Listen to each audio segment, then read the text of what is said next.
নমস্কার বন্ধুরা, আজকে সম্পূর্ণ নতুন একটি রেসিপি আপনাদের সাথে শেয়ার করব। এই তরকারিটা বানিয়েছি সজনে ডাঁটা, কুমড়ো, আলু এবং বড়ি দিয়ে। অনেকেই হয়তো আপনারা ভাবছেন যে সজনে ডাঁটা, কুমড়ো, আলু, বড়ি দিয়ে আমরা তো অনেক রকম তরকারি খেয়েছি, তাহলে নতুনত্বের কি আছে? রেসিপিটা পুরো দেখলে আপনারা বুঝতে পারবেন যে এই তরকারিটা আমি যেভাবে বানিয়েছি এরকমভাবে কিন্তু আপনারা কোনোদিনই বানাননি। আর এইভাবে তরকারিটা বানালে তার স্বাদ কিন্তু অপরূপ হবে। এই তরকারিটা ভাত, রুটি, পরোটা সকলের সাথে তো খেতে ভালো লাগেও, তাছাড়াও শুধু ভাত দিয়ে যদি এই তরকারিটা খান তাহলে নিরামিষ দিনে কিন্তু আপনার সম্পূর্ণ ভাতটা তৃপ্তি সহকারে খাওয়া হয়ে যাবে। রেসিপিটা ভালো লাগলে একটা লাইক, শেয়ার এবং সাবস্ক্রাইব করতে ভুলবেন না। চলুন ঝটপট দেখে নিই কীভাবে বানাবো।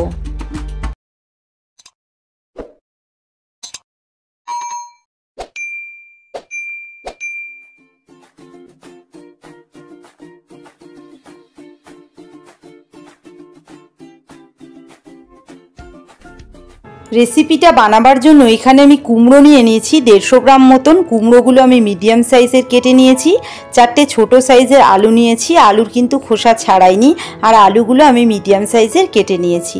বিউলির ডালের বড়ি নিয়েছি এখানে মোটামুটি 20টা মতন।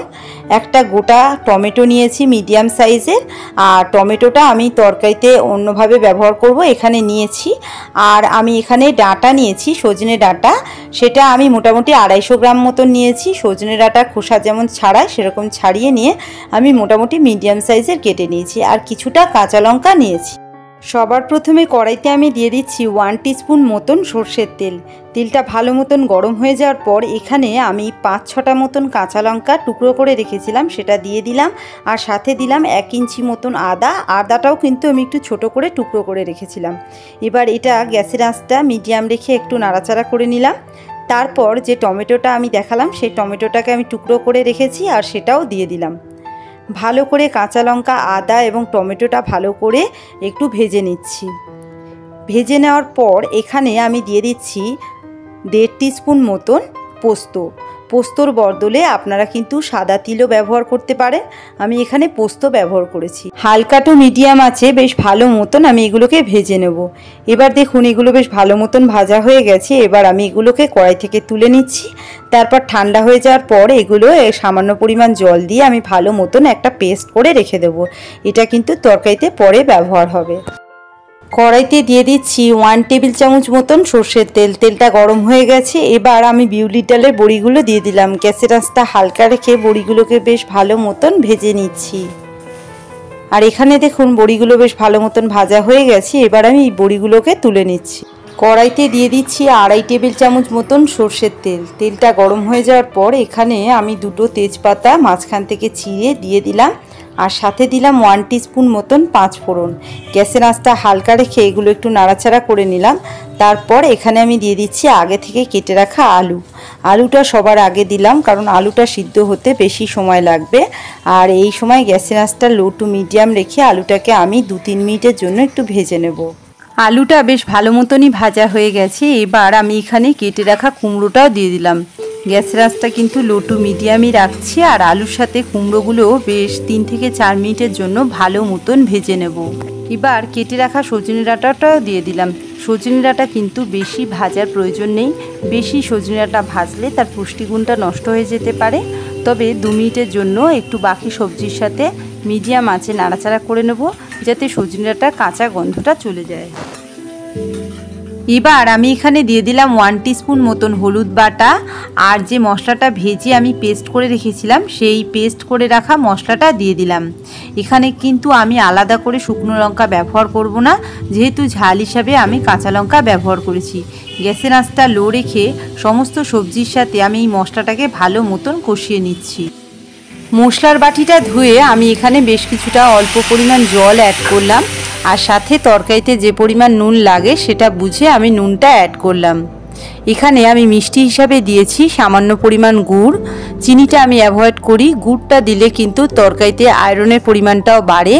আর যারা সুগারের রুগী তাদের জন্য কিন্তু গুড়টা মোটামুটি ভালো, খুব একটা খারাপ নয় চিনির মতন।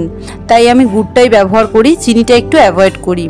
সমস্ত মশলা দেওয়ার পর আমি এখানে গ্যাসের আঁচটা হালকা রেখে ভালো মতন কষিয়ে নিচ্ছি। মশলার সাথে তরকারি ভালো মতন কষানো হয়ে গেছে। এবার আমি চায়ের কাপের মেপে এখানে মোটামুটি 1 কাপ মতন জল দিচ্ছি। এটা নর্মাল রুম টেম্পারেচারে থাকা জল, কোনোরূপ গরম জল আমি কিন্তু ব্যবহার করিনি। তরকারিটা একবার ভালো করে মিশিয়ে নিচ্ছি। তারপর আমি ঢাকা দিয়ে গ্যাসের আঁচটা হালকা করে তরকারিটা মোটামুটি 5-7 মিনিটের জন্য রান্না করে নেব। ততক্ষণ আমি চলুন একটা মশলা বানানো দেখাচ্ছি। সেই মশলাটা দিলে কিন্তু তরকারির স্বাদ আরও বেড়ে যাবে। হালকা আঁচে আমি এখানে একটা কড়াই বসিয়ে দিয়েছি, আর তার মধ্যে আমি দিয়ে দিচ্ছি 1 টেবিল চামচ মতন মৌরি। গ্যাসের আঁচটা একদম হালকা রেখে মৌরিটাকে আমি বেশ ভালো মতন ভেজে নিচ্ছি। খেয়াল রাখতে হবে যাতে মৌরিটা পুড়ে না যায়, আর এইভাবে কিন্তু কন্টিনিউয়াসলি নাড়াচাড়া করতে হবে, না হলে পুড়ে গেলে সেটা গুঁড়ো করে ব্যবহার করলে তরকারি কিন্তু স্বাদটা ভালো হবে না বা তেতো ভাব আসবে। মৌরিটা বেশ ভালো মতন ভেজে নিতে হবে। যখন দেখবেন খুব সুন্দর একটা গন্ধ বেরোচ্ছে তখন বুঝবেন যে মৌরিটা বেশ ভালো মতন ভাজা হয়ে গেছে। আর এখানে দেখুন মৌরিটা আমার বেশ ভালো মতন ভাজা হয়ে গেছে। এবার আমি এটা অন্য একটা পাত্রে তুলে নিচ্ছি, আর তারপর ঠান্ডা হয়ে যাওয়ার পর আমি বেশ সুন্দর করে গুঁড়ো করে নেব।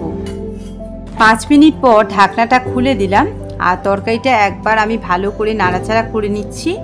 এবার আমি যে বড়িটা ভেজে রেখেছিলাম সেই ভেজে রাখা বড়িটা আমি এখানে দিয়ে দিচ্ছি, আর সাথে যে মৌরিটা ভেজে গুঁড়ো করে রেখেছিলাম সেই ভাজা গুঁড়ো করে রাখা মৌরিটাও দিয়ে দিচ্ছি। সব কিছু একবার ভালো মতন আগে মিশিয়ে নিচ্ছি। তরকারিটা এখানে খুব শুকনো মনে হচ্ছে বলে খুব সামান্য পরিমাণ জল অ্যাড করলাম। তারপর সব কিছু ভালো মতন মিশিয়ে নিচ্ছি, আর ঢাকা দিয়ে গ্যাসের আঁচটা হালকা রেখে তরকারিটা আমি 2 থেকে 3 মিনিটের জন্য একটু রান্না করে নেব। 3 মিনিট পর ঢাকনাটা খুলে দিলাম, আর এখানে তরকারিটা একবার ভালো করে নাড়াচাড়া করে নেব। তরকারিটা ভালো করে মিশিয়ে নেওয়ার পর এবার আমি একটু চেক করে নেব যে সবজিগুলো ভালো মতন সিদ্ধ হয়েছে কিনা। আলু যেহেতু শক্ত সবজি তাই আলুটাই চেক করে নিচ্ছি, আর এটা সিদ্ধ হলেই তাহলেই বোঝা যাবে যে তরকারি সম্পূর্ণ সিদ্ধ হয়ে গেছে। এখানে দেখুন আলুটা বেশ ভালো মতনই সিদ্ধ হয়ে গেছে, তার মানে কিন্তু কুমড়ো এবং বাকি সজনে ডাঁটা সব ভালো মতনই সিদ্ধ হয়ে গেছে। এখানে তরকারি কিন্তু আমাদের একদম রেডি। এই তরকারিটা ভাত, ডাল বা এমনি শুধু ভাতের সাথেও খেতে অসাধারণ লাগে, বা রুটি পরোটার সাথেও কিন্তু খেতে খুব ভালো লাগে। যারা সজনে ডাঁটা খান না বা এরকম নিরামিষ তরকারি পছন্দ করেন না, তারা একবার ঠিক এইভাবে বানিয়ে খেয়ে দেখবেন।